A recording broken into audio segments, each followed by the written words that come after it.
भारत और अमेरिका के बीच में आखिरकार व्यापार वार्ता को लेकर क्या फाइनल हुआ है। ट्रंप के टेबल पर पहुंच चुकी है फाइल। जानेंगे आखिरकार क्या हो रहा है। एक तरफ ये सीन है तो वहीं दूसरी तरफ अमेरिकी कंपनियां अब भाग भाग कर भारत में क्यों आ रही है। जियोपॉलिटिक्स में बहुत कुछ चल रहा है। हमेशा की तरह वर्ल्ड मिरर के इस एपिसोड में जानने को मिलेगा बहुत कुछ। आइए जानते हैं इन खबरों को विस्तार से। कभी मौका मिले ना तो इंटरनेट पर आप सर्च करना PL-480। 1954 भारत नवा आजाद हुआ था। कुछ ही साल हुए थे और शुरुआत में संभलने में थोड़ा वक्त तो लगता है और ऐसी परिस्थितियों में भारत की स्थिति उस वक्त खराब थी। और खराब क्या थी, खाने के लिए बहुत मुश्किल हो गई थी और खाद्य संकट के दौर से गुजर रहा था भारत। और उस समय भारत ने अमेरिका से मदद भी मांगी थी और अमेरिकी राष्ट्रपति ड्वाइट डी आइजनहॉवर द्वारा एक कानून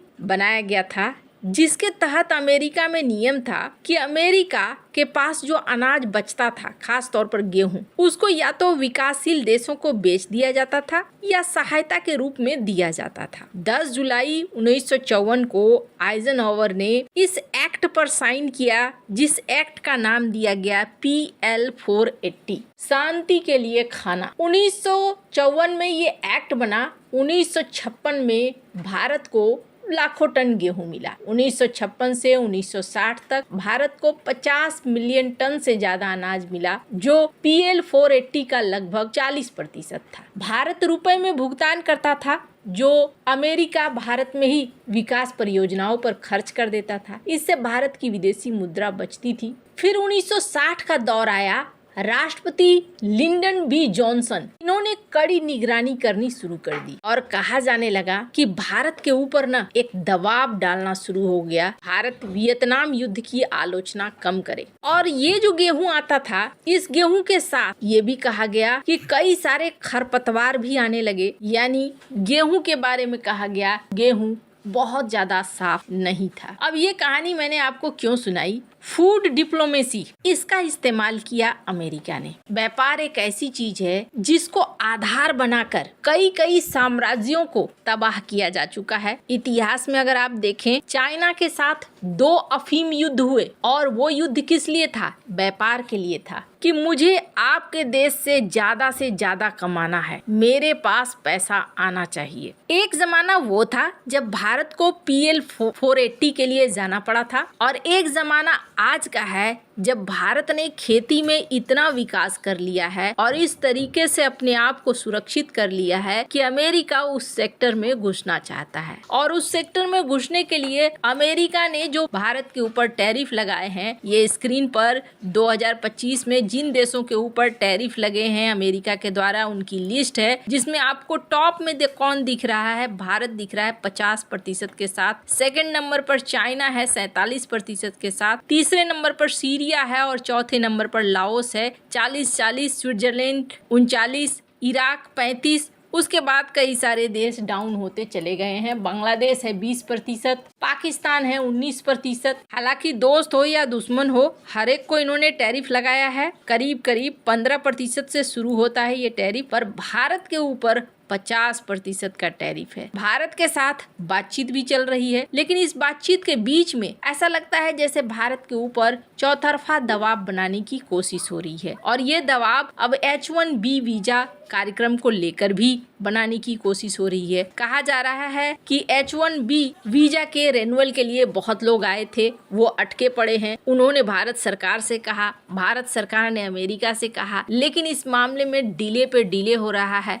H-1B को लेकर क्या अमेरिका एक दबाव बनाना चाहता है? सिर्फ H-1B ही नहीं, कई तरह के दबाव बनाने की कोशिश कर रहा है अमेरिका। कहा जा रहा है कि ट्रेड डील के सारे पत्ते खुल गए हैं, भारत की तरफ से भी अमेरिका की तरफ से भी फाइनल बातें कह दी गई हैं और जो फाइल है वो फाइल अब ट्रंप के पास पहुंच चुकी है। अब आखिरी निर्णय ट्रंप को लेना है कि हाँ भाई ये ट्रेड डील होगा या नहीं होगा। अगर नहीं होगा तो भारत ने प्लान बी पर काम करना शुरू कर दिया है और प्लान बी के तहत आगे बढ़ना शुरू कर दिया है। इस बीच अमेरिका को खुद उसकी कंपनियों ने भी झटका देना शुरू कर दिया है। स्क्रीन पर एक आर्टिकल देखिए। Meta, Apple, Google, Amazon, Microsoft, Netflix, इन्होंने जब देखा है कि H1B वीजा के नियम सख्त होते जा रहे हैं, तो ऐसे में साल 2025 में इन कंपनियों ने भारत के अंदर ही कंपनियों को खोलना भी शुरू कर दिया है, ब्रांचेज को, और हायर करना भी शुरू कर दिया है। भारत में करीब 32,000 नई नौकरियों को साल 2025 में जोड़ा गया है,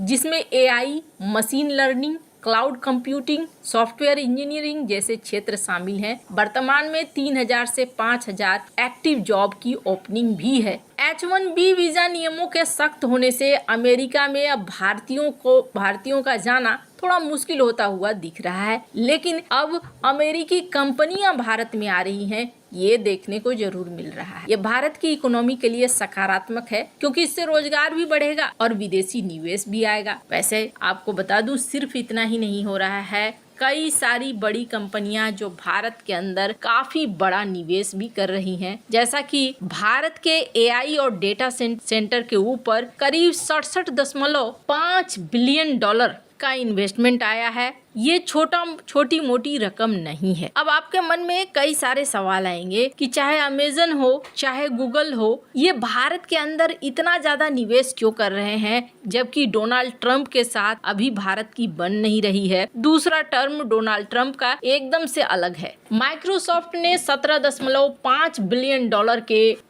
के इन्वेस्टमेंट की घोषणा की है। अमेजन ने अगले 5 सालों में 35 बिलियन डॉलर के, गूगल ने 15 बिलियन डॉलर के, इसके अलावा मेटा भी कुछ ऐसा ही कर रहा है। पहली बात तो कारण ये है कि भारत दुनिया का सबसे बड़ा डेटा उपभोक्ता है। बढ़ती मांग में भारत के डिजिटल अर्थव्यवस्था को मजबूती भी मिल रही है। तो एक तो भारत बड़ा बाजार है, दूसरा भारत में सस्ता निर्माण और ऑपरेशन है, तीसरा कुशल और सस्ता टैलेंट पूल है। भारत हर साल 15 लाख से ज्यादा इंजीनियरिंग ग्रेजुएट्स पैदा करता है। यहाँ स्किल्ड IT प्रोफेशनल्स की भरमार है और सैलरी अमेरिका से कम है। और सबसे बड़ी चीज क्या है, अभी ये कंपनियां जानती हैं कि जो यहाँ पहले आएगा वो ज्यादा पैसे कमा लेगा, वो भारत के वर्कलोड पर ज्यादा से ज्यादा हिस्सेदारी बढ़ा लेगा।